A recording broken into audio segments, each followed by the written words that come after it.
Was Stellantis slow to the market, or were they doomed from the get-go?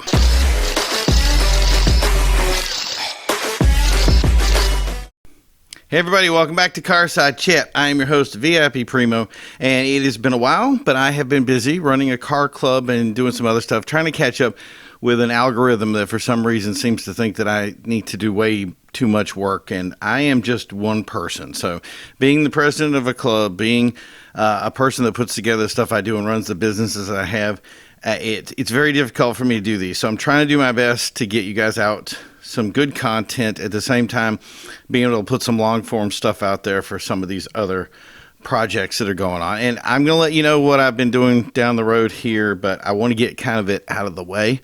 But we're putting together a lot of stuff, and it's been a lot of fun. It's kind of get me motivated, because a lot of times with this stuff, it can drag you down. This social media thing is not always as fun as people like to make it out to be. But anyway, we put up a video a while back about Stellantis being in kind of a hot mess and not finding a way to get themselves out of it. And the overwhelming comments that I kept seeing was that the reason that Stellantis was failing was because they make junk products and that they weren't prepared for the future, that they had 10 years to get all this stuff together. And I just want to explain something to people, because I don't think you realize the timeline that we're working with here. And a lot of the statements that were made, they weren't true. So I want to just go over a little bit of a history lesson here. The first time this ever came up was April 22nd, 2016. And that was really when the Paris agreements were signed. That was a climate initiative between different countries that it basically had them agree to set standards on climate. It kind of hit us in two different ways. The first was continuing to lower standards on gas vehicle emissions. And although it wasn't well broadcast, not a lot of people talked about it, it slowly reduced emissions to basically zero, or to zero in most occasions, or what it became zero. Some of them lowered it and then said, now cars have to be zero. And it did that to everything, especially like in the last Biden administration. A lot of the EPA rules just kept getting more and more, I'm going to say progressive. So this measure originally gave companies a little bit more time. It let them know that they could probably acclimate a little bit better. Some of the stuff was 2030, 2035, but as time went on, they realized that, obviously it's 2025, so it wasn't happening by now. But it gave them a little bit more time to get caught up, and most of the places now say 2050 before the emission standards go down to zero. And that's pretty much where it sits now. Still, these emissions were, and I'm going to say it, draconian at best. I've used that word a couple of times. And this was especially so in China, where companies that were coming in were promised that they would be able to meet regulations, and they just constantly pushed them down. At one point, China said the entire country was going to be bred by EVs. They thought that wouldn't work. So they said, it's going to be all hydrogen, which that didn't work. And then they kind of flipped back to EVs, which is where we sit now, because they really are kind of stuck between a rock and a hard place here. And that's something for a different conversation, and maybe even for a different channel. But the one that most people paid attention to, and I think that really stirred up the most, was the ban on sales of new cars that weren't EV. And many say it was a ban on gas, but I'm going to say the truth is it banned pretty much everything that wasn't an EV. Ethanol cars weren't on the list, so the truth is the EV rule was just the rule. That's the way it went. These bans were planned by 2025, but as you can see, that wasn't going to work. So again, most choose the 2030 time, and that was going to start for hybrids. So you only had hybrids. So you can see these companies are saying they want to put out hybrids, but they don't want to put out hybrids, and they put them out, and that's because they're trying to meet these new emission regulations or to be ready for them. And then the other bans were going to kick in only only EVs by 2035. Places like Norway, though, still stuck with their ban level. So right now, 2025, Norway has officially banned gas. So some places didn't switch from the original initiative from the way it started out in the very beginning. Meaning companies like Stellantis can't sell cars there if they don't have any to sell. So you may think 2016 was the start year. They had plenty of time. And yes, many manufacturers were getting scared that they would be hung out to dry. But they also kind of embraced this thinking. They wanted to make EVs. They thought it was the new revolution. They were being told by the government activists and that this was the future, that everyone would embrace it. But it still took time to shift to leadership that would even know how to flip the script or how to make these new cars. They didn't have any of the technology. We're talking about gas cars only for 100 years. They didn't know what to do and they thought they had plenty of time. The truth is the only company really making any strides in EV was Tesla, and they had just moved into that spot in 2010 after starting in 2003. That's 7 years that they took to develop that stuff, and these brands didn't have 7 years to invest in this tech, and Tesla had government money to make this work. Brands like Stellantis were going to have to take it out of pocket or hopefully get some sort of incentive. So why did manufacturers suddenly just jump in with both feet? When suddenly the announcements for gas bans started rolling in, they couldn't beat it, especially in the U.S. They knew they had to flip the script. Places like California, Massachusetts, Rhode Island, they were all on board. And now they needed every piece of money to invest in this tech, and they didn't have it. Chevy had already started canceling sedans and coupes by 2017, but 2019 was the year that Ford stopped making coupes and sedans as well. Really started showing signs that they knew the writing was on the wall. Ferrari voted in their semiconductor president in 2021. Lamborghini brought back their most successful president in 2020. Tons of companies were saying they were embracing EV, now 100%. Rimac took over Bugatti in only 2021, and that really left them less than 5 years to develop tech and a vehicle to replace what they had. See, the point was to hire people that were in the business, in the know. Rimac, he already has a motor that they can put in a car. Makes life easy for them. And these weren't moves to support.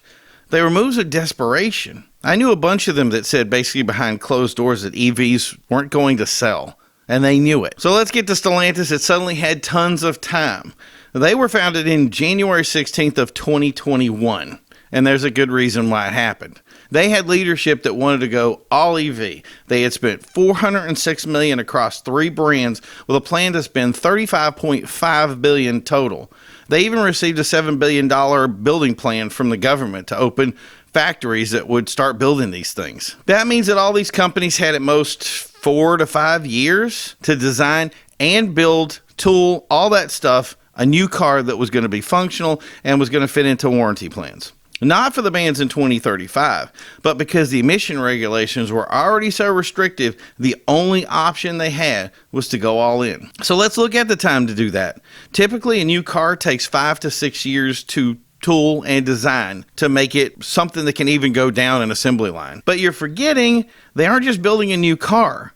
They're implementing brand new technology that some of these companies have never touched before. Remember, it took 7 years for Tesla to do it, so the design time is more like putting, let's say, 10 years, give or take, of work into a 5-year bubble. It's why they all hired outside tech. They needed a car, and they were on a time limit. It means they took shortcuts. They hired outside sources. Then news came in that people weren't invested, that the only thing keeping EVs afloat were government subsidies and incentives. So now what? Let's give an example of the new Challenger, an EV with a sound machine to make engine noises that couldn't do burnouts, that sold so badly that Dodge rushed the tech guys back out to build another V6 to sell by spring. Then they said, get the team together, we need to get a V8 back out. And now they're bringing back SRT. If you can't see the writing on the wall, you got to be completely blind. And that's not taking into account things like recalls on EVs, burning cars, new regulations, all this stuff from a product that was really rushed to the street and they weren't ready. And people aren't happy because of it. And there's your junk car right there. The MC20 EV, it didn't even get any sales. I could go on for an hour of different things that you're going to see that continues to endorse this thinking, but I think by now you should already start noticing what's going on. So what's the results? Stellantis is stuck. Most of their brands are having trouble from the beginning, passed over from leadership that believed the hype that this was the promised land. They were told it was the future, that buyers were dying to get on board. They spent millions to rush cars to market that aren't going to sell now. Union workers, they're still going to get paid regardless of these cars going off lots or not. Now they're trying to spread out costs to bottom lines on cars that are already jacked to the hilt, way too expensive, and that's to cover the expenses they have. So even if Stellantis just change gears right now and just dumps the whole EV thing, the customers may not want them because they think they're too expensive. Now the government steps in. We don't care. The stuff, if it's selling or not, they don't care. It's not their problem. If you can't make emission standards, here's $1 billion in fines. And what would you do? Me personally, I'd probably close the doors and tell workers, blame the government. You voted them in. But the only difference is these guys have investors. They can't say that. So for those in our world, it looks like the captain of the Titanic saying everything is fine. Back to your room and the band plays on. And they're not the only ones either. Lamborghini pushed their EV back. Ferrari followed suit on theirs as well. And why? No interest. Is some of Stellantis' problems their own making? Officially, I'd say yes. Does that mean it was their fault, though? I'm not so sure. They were a company formed out of necessity to embrace effectively a lie they were told by activists at the point of the gun of the government, forced to try to pull themselves out of the quicksand, and the more they fought, the more they sank. But instead of everybody helping them up, they stood on their head and pushed down. Look, I want Maserati to survive. I want Alfa Romeo to survive. Hell, I'd even give Chrysler and Dodge at least the respect to want them to weather this storm. But the truth is some lessons like the Titanic, they're hard ones. That in the end is what this really means is costing people's jobs. If these brands fail, that's what we're talking about. We're talking about people who will no longer have a place to go to work. They'll have no way to pay their bills anymore. So I don't know. I'm not a big fan of looking at Stellantis and saying, it's all your fault. You screwed all this up, and here are the results, and we just got to be okay with it. I want to think that there's something we can do to give them a way out of this, but it can't be done just by us. We have to let the government know that these things have to change. And the truth is if we keep blaming Stellantis for it, we're not making our voices heard, and they're just going to keep believing the hype and keep putting more and more laws on top of this, and Stellantis is just going to keep kicking the ball down the court until there's no court left. They're investors. Once the stuff doesn't work, they're just going to pull their money out and go home. Where does that leave everybody else? The truth is I hope we're going to learn from this lesson, but as I see more and more laws, members of the car community that embrace these bans and think, they're just straight drinking the Kool-Aid, and the results aren't going to be pretty if this stays the course. So I wish I had an answer for it. I don't. I just know that the change is going to happen from the community, and it can't start by blaming Stellantis. It's going to have to go to the root of the cancer that started the problem in the first place. And then after that, you can complain all you want that Stellantis doesn't make good cars. But for me, I think I'm giving Stellantis a pass on this one. So thank everybody for tuning in. This has been Carside Chat. I would love to hear your opinion. That's what we're here for. Put it in the comments. Put it in your area. Tell me what you feel about Stellantis and what its problems are. Agree or disagree? Did something I say to you unlock the idea that there may be differences to this story that we're really not getting? I hope so. But if not, no problem. There's always other channels that'll tell you exactly what you want. They're just not going to change anything. So don't forget to like and subscribe. Don't forget to hit the bell icon. Check out some of the merch we have in the merch shop. And we'll be on the next one for Carside Chat. Until then, Excelsior.